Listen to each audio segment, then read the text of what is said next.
Person or people in the world. My lola. Lola's boy ka na. Yes po, lola's boy po ako. Mm, Hi lola, if you're watching from up there, hello, I'm here. most favorite food? Right now, sinigang. Sinigang na. Yeah, right now. Anong sinigang? Sinigang na baboy. Baboy. Kasi madami palang sinigang, no? Oo, Tama. sinigang Baboy na lang po kasi alam ko eh, Okay. na sinigang. Sorry. Favorite drink? Coffee. Coffee. Ano? Pure black o may milk? Yung 3-in-1. Ang tipid naman, 3 in 1. Opo. Okay. Most favorite sports na nilalaro? Sepak takraw. Talaga? Yes po. Grabe.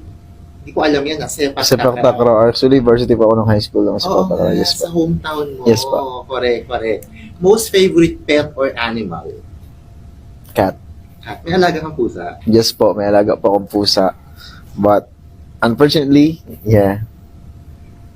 Sa ano po siya, nasa kaibigan po ko siya ngayon kasi sa sobrang busy ko po ngayon, hindi ko po siya naalagaan, hindi ko po siya natupag. So, ayun po. It's Anong sad. name ni Cat? Kuro po. Kuro. Wow. Because he's black. Wow. All black. So, yeah. Most favorite color? black. Obviously. Most favorite song mo dito sa Seven Sins? Frozen Egg. Bakit? Yes po. Kasi nag-uusap po yun sa Seven Sins po, no? Seven Sins. And then, 8 comes in, para siyang redemption song Yes. kumbaga sinasummarize niya yung buong album. So, yeah. Most favorite song ng SB19? That would be Mapa. Hmm. Yes po, Mapa. Same. Most favorite place na dinalaw o napuntahan mo na?